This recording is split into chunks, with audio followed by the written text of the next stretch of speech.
형제들의 별자리 이야기.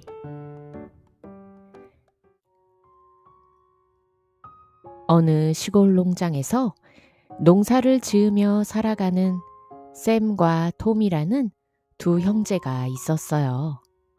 샘과 톰이는 낮 동안 열심히 일을 하고 밤이면 지붕 위에 올라가 밤하늘을 보며 이야기를 만들어 서로 들려주는 것이 유일한 즐거움이었어요. 오늘도 샘과 토미는 저녁 식사를 마치고 지붕 위에 누워 금방이라도 쏟아질 듯한 별들을 바라보았어요. 샘과 토미는 손가락으로 별과 별들을 연결하며 여러 가지 모양을 만들었어요. 형, 저쪽에 큰 별 보여? 저 별과 그 옆에 있는 별을 이렇게 연결하면 꼭 사자 얼굴 같지 않아? 그래? 정말 멋진데? 오늘은 내가 먼저 이야기 시작해도 돼? 물론이지. 시작해봐. 형 샘은 동생이 가리켰던 별자리를 바라보며 이야기를 듣기 시작했어요. 옛날에 어떤 용감한 왕자가 있었어. 그 왕자는 어느 날 숲속에서 만난 아기 사자와 친구가 되었지. 그래서 그 사자와 숲속을 이곳저곳 누비고 다녔어. 어린 사자는 어느새 몸집이 커지고 튼튼하게 자랐어. 왕자는 이 사자와 함께 숲속을 다니면 두려울 것이 없었지. 하지만 사자와 왕자의 우정은 오래가지 못했어. 그만 그 나라에 전쟁이 나서 전쟁에 나가야만 했거든.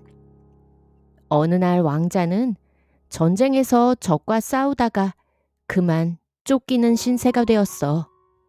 숲에 몰래 숨어있던 왕자는 지쳐서 잠이 들었지. 밤이 되자 날씨가 추워지고 왕자는 제대로 먹지 못해서 그대로 잠이 들면 목숨이 위험한 상황이었어. 그런데 아침이 되어 따뜻한 온기를 느끼며 눈을 뜬 왕자는 그만 깜짝 놀라고 말았어. 바로 어릴 때 같이 놀던 사자가 자기 옆에 누워 따뜻하게 체온을 나눠주고 있었던 거야. 간신히 일어난 왕자는 사자가 사냥해온 고기를 먹고 기운을 차렸지.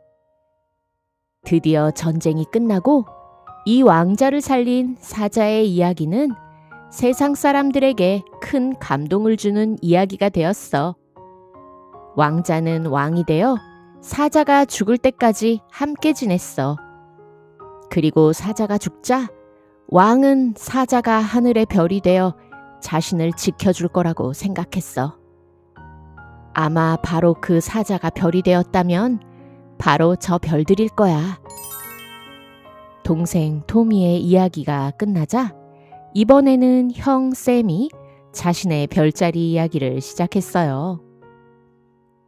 저기 저쪽 별들을 연결해보면 용의 머리같이 생기지 않았니? 그리고 그 옆에 칼을 든 왕자와 공주의 모습도 있어. 정말? 형, 이야기가 너무 궁금하다. 어서 들려줘. 자, 시작할게. 용이 지키는 성이 있었지. 그 성에는 공주가 갇혀서 살고 있었어. 이 공주는 마녀의 저주로 사랑하는 왕자와 헤어져 이 성에 갇혀 옷감을 짜는 일을 하고 있었지. 이 용이 사는 성에 아름다운 공주가 갇혀 있다는 소문이 나자 여러 나라의 왕자들이 그녀를 구하러 왔지만 모두 용에게 잡혀먹히고 말았어.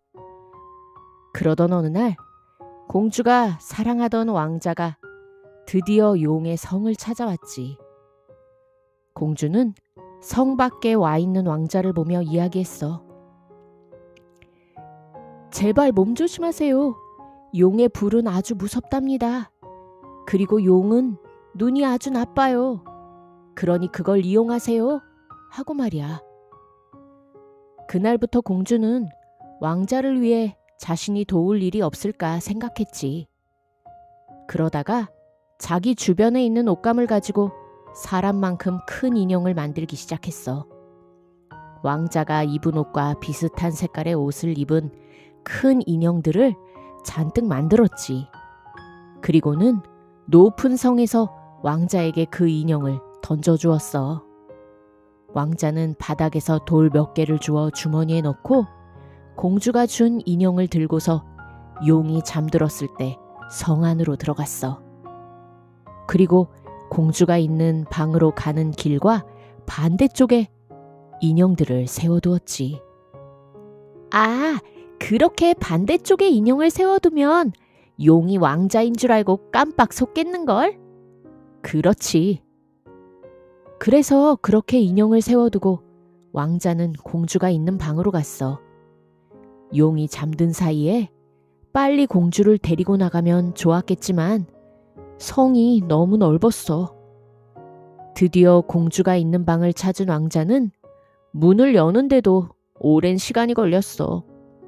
드디어 문이 열리고 성 밖으로 나가기 위해 공주와 손을 잡고 성의 계단을 빠르게 내려가기 시작했어. 하지만 가는 길에 이미 날이 밝아버렸어. 그런데다가 성문으로 가려면 반드시 용이 있는 방을 지나야 했지. 아침이 되자 용이 눈을 떴어. 그런데 밖에서 사람의 발소리와 냄새가 나자 용은 밖으로 나왔어. 이때 왕자는 주머니에 있던 돌들을 인형이 있는 곳으로 던졌어. 용은 눈은 나빴지만 작은 소리도 금방 들을 수 있었어. 용은 인형을 사람으로 알고 왕자와 공주가 있는 반대쪽으로 불을 내뿜으며 재빨리 날아갔어.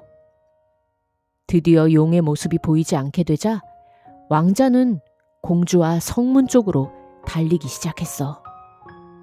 그런데 어느새 왕자와 공주가 도망치는 발소리를 듣고 용이 두 사람의 뒤를 바짝 쫓아오기 시작했어. 지금도 저 하늘에서는 아직도 용과 왕자가 싸우고 있어.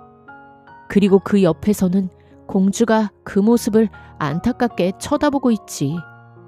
왜냐하면 영원히 끝나지 않는 싸움을 하는 마녀의 저주에 걸렸기 때문이야. 빨리 공주와 행복해졌으면 좋겠다. 이야기가 끝난 후에도 두 형제는 오랫동안 밤하늘을 쳐다보며 사자와 친구가 된 왕자의 이야기, 그리고 용과 아직도 싸우고 있는 왕자와 공주의 모습을 하늘에 그려보았답니다.